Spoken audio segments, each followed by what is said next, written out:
Sustazzu è un termine in lingua sarda che, tradotto in italiano, significa recinto per pecore, con annesso un rudimentale rifugio per i pastori.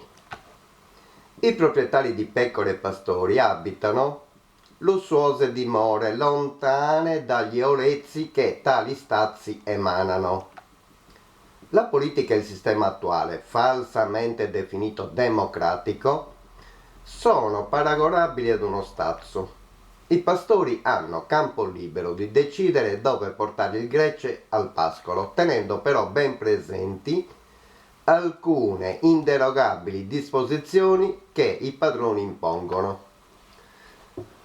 Le pecore sono contente perché i pastori cercano sempre di portarle dove trovano pascoli abbondanti, salvo subire di quando in quando delle restrizioni, con la scusa che per esempio la siccità ha reso meno inerbite certe zone.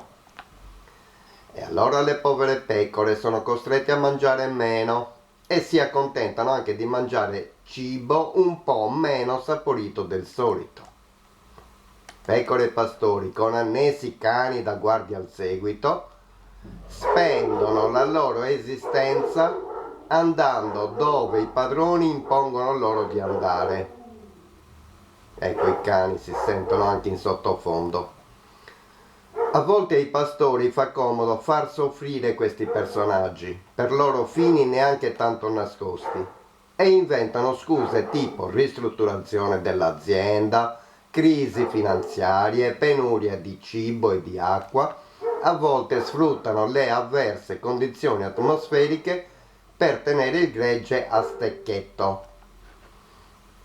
A volte invece fanno degli investimenti per migliorare l'azienda, per far star meglio le bestie e tutti sono felici e contenti. Certe volte inventano pure dei diversivi per far credere al gregge che decide qualcosa anche lui. Inventano votazioni e referendum, naturalmente tassativamente pilotati da loro. I pastori fanno le veci dei politici e il gregge lascio immaginare a voi chi sia. E succede quasi sempre che nei momenti precedenti alle votazioni concedono al gregge qualche concessione per dimostrare la loro magnanimità e tenere il gregge fedele. A volte arbitrariamente puniscono il gregge, magari per imporre subdolamente qualche limitazione ai poveri animali. Oggi gli stati sono delle società private. Chi crede che può decidere il proprio futuro attraverso la cosiddetta democrazia è un inguaribile illuso. Naturalmente le pecore, come i votanti, non ragionano.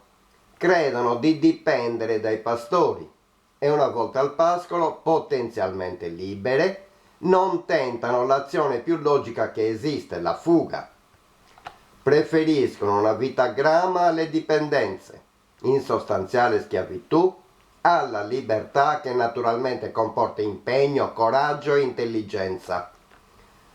Ma il gregge elettorale non possiede nessuna di queste caratteristiche. All'impegno preferisce l'inedia, al coraggio la rassegnazione e all'intelligenza il tiracampà. Buon voto a tutti.